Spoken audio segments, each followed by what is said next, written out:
This skill sheet typically in a testing procedure would dovetail right into the assembly of the foam equipment. So what we're going to talk about now is we're going to extinguish an ignitable liquid fire using foam from a fire stream. So the standard that we're going to be talking about is 6-3.1b. On the performance outcome, while operating as a team leader, the candidate shall be able to extinguish an ignitable liquid fire by blanketing a foam fire stream over the fuel's surface.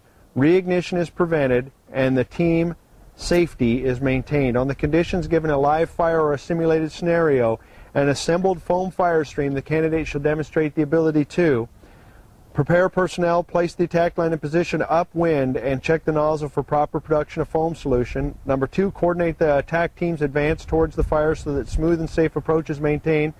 And then you're going to choose one of the following methods. You're going to apply a foam blanket over the fuel surface by using a roll-on method. B, apply a foam blanket over the fuel surface by using a bank-down method. C, apply a foam blanket over the fuel surface by using a rain-down method. On number 3, we're going to prevent reignition by maintaining a foam blanket. Number 4, we're going to coordinate the team's attack, or the attack team's retreat so that the hazard is faced until the entire team reaches a safe haven. And number 5, we're going to maintain the personal safety of all attack team members throughout the scenario. So when we're doing this, we've got our hose, our fire and foam eductor all assembled. We've got the proper foam selected.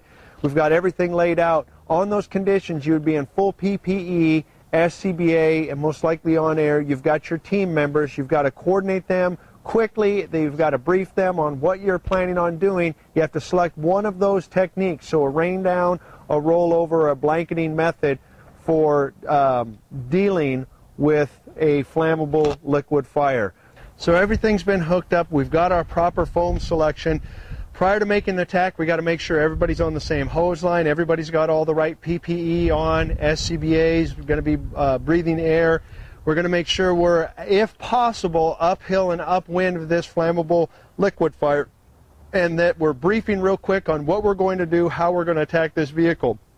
Remember, with any of these scenarios and skill sheets, you're much better over-verbalizing than under-verbalizing. They can't tell what you're thinking, so make sure that you're speaking out loud what you're trying to accomplish.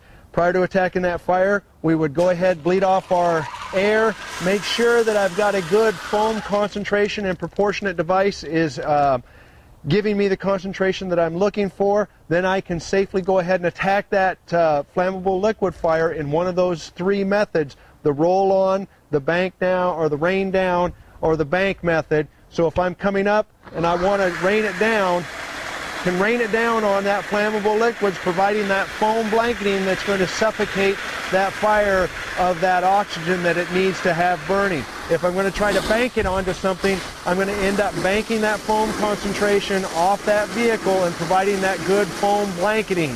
If I'm going to roll it on, I'm going to have to bring it in and start rolling that foam up in that area of that flammable liquid fire so that it provides that coverage that we're looking for to cover that flammable liquids. Now, once I have all that done, we saw on that skill sheet that it wants to maintain that foam blanket. I can't go troopsing around inside of that foam blanket and maintain that coverage. If I do, I've disturbed that suffocating properties of the foam that's keeping that flammable liquid from getting its oxygen. So I want to make sure that then I'm covering it on my egress. If I did have to step into it, we're always facing that flammable liquid source, and we're backing out as a team under control, covering any disturbances that we might have had in that foam blanketing, backing out to that safe area, and then assessing if we've had that flammable liquids fire has been under control, if we have good coverage, do we need to move, do we need to apply one of those other techniques that we talked about to have good coverage of foam over whatever that flammable liquid fire. But again, safety, we're always facing it, we're backing out under coordination as a team and making sure that we have got a good blanket of foam, it's been properly suffocated, and that we're all safe and exited that area.